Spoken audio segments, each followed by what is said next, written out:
Hello and welcome to the Stars of Comedy. I'm Akriti Tyagi. Please welcome Cyrus Sahukar. Thank you so much for being a part of the show. Thanks so much for having me. Yeah, thank you very much. Tell us something about your childhood. I was born in Mau, which is military headquarters of war. So yeah, it sounds like a pretty impressive setup. Every artist in their career has that one indelible moment where they know that they're here to stay. What was yours? I think Here to Stay happened for me the day there was a show called Puli Palu.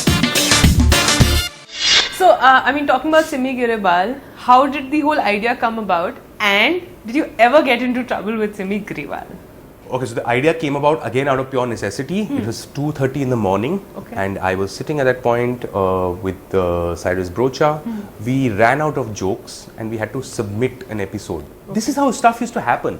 You know these great shows they show you where there's a time lapse and people are like, ooh, and there's a director who's like, we've been writing this for 7 months.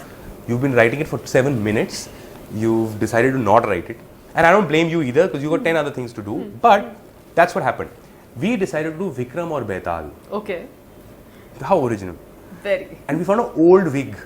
Okay. So I put the wig on and decided to cast myself as Baital because I didn't want to carry Cyrus Brocha. That comes free with a hernia, right? Plus the rashes from God knows where he's been. So I hung on to him. Alright. But I'm 6'3" tall, which means my legs were just like sort of these things hanging off him. So on frame it looked really creepy, like it was like a dead body or some shit. And he said, my body parts are hurting, I can't breathe. So we decided to just do a talk show.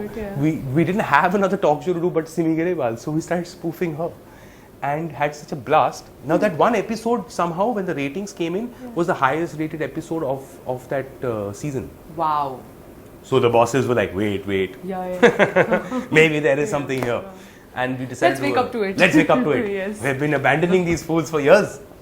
And they decided to do a full-fledged series with it. And that really got out there. I had a lot of fun. So that's how sort of it happened. Okay. And we'd shoot nights only. And in the day I used to do another show called Business Bazigar, which was a copy of The Apprentice.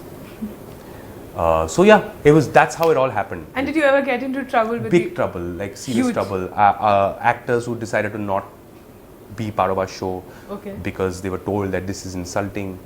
It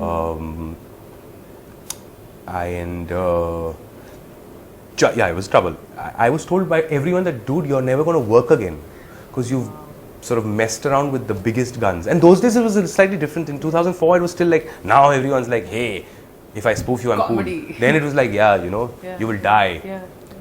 But I was like, okay, I don't have a career. It's amazing. When you have very little to lose, you're like, okay. What are you going to do? Like, literally. Yeah, it's this or, the pole dancing career, which is fine. So, this. Okay. And I went for it. Okay. I think the only time I really interacted also with and we were really respectful, man. We didn't make any like tacky jokes or anything. We were just spoofing the show. Sure. And the banal sort of over celebration of misery by people who really have pretty good lives. And the people, I must say, themselves were really liking it. Yeah. But this was a bit of an issue. And then I had Baman Irani's son's wedding, and it's really good Parsi food. At Parsi weddings, if you don't have any Parsi friends, just be nice during wedding season to them because you want to get invited. Sure. You do. Yeah. You have to. You're Kashmiri, you're Parsi. You have to get invited to these 5 weddings in your lifetime. Okay. So I was at Baman's son's wedding, and I stopped eating for 2 days thinking I'll eat a lot. And I'm at this big table, and they give you meals they're moving meals. Okay, all right. Okay. And as I'm eating, and I take my first 2 bites, and I look up, and I'm sitting right across Simi Grewal. Ouch. And so my whole digestive system sort of shut down. And though she was really gracious, and there was no real conversation about anything else. But it led me to on my left was Mr. Nasiruddin Shah, who I believe was out to have a really nice, calm evening. But out of nervousness, I mean, short of just like randomly like cuddling him, I was practically on top of him saying, "Sir, I love you," and It was just like, he was like, listen man, you know, like there's a line, you're just creepy, and he started moving, like he was so unhappy. I don't think he'll remember this, but for me, I was almost on to him.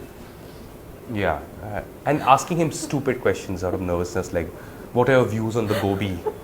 You know, not enough has been said about potatoes, so what do you think of potatoes? And he's like, dude, just like, he was really like tired of me. But that's the only experience I've ever had. Okay. Yeah, otherwise I've been undercover. Okay. What about the bench? The bench is recent. Bench is basically for a long time. If you, and you know this, you've hosted so many shows yourself. There is a relationship between the star, The star, and the host, which is a very awkward relationship. Yeah. Right? It's this bizarre. So you're not talking to each other for like 6 minutes, and you're making really dumb pleasantries like, "Oh, it's getting really hot." Yeah. It's, Bombay's damn polluted. Yeah. It's tough. Should we start? Yeah. And then suddenly you're really like intense the minute you start doing the show. I wanted to write a show about that bizarre relationship where the poor star is also unhappy because the star has to talk about some promotion. The host is like desperate to try to get the best content out. And it was the idea came, we wanted to shoot it like a documentary about a show that failed. So we shot with 8 or 9 stars. We aired 2 episodes on YouTube, and now it's going to be aired on a television network. So it's fun. It's a show about failure. Okay. And the relationship between the star and the host.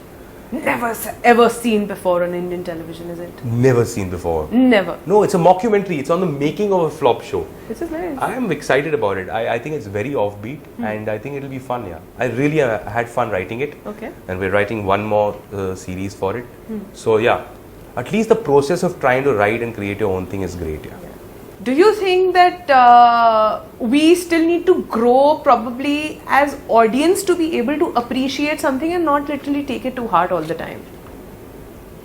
No, I don't know, man. I was reading this article by Jerry Seinfeld, and he said this whole give the audience what they want is the biggest mistake people have been making. You should never give the audience what they want. You should give them what they don't want, so they start getting fun into something like that.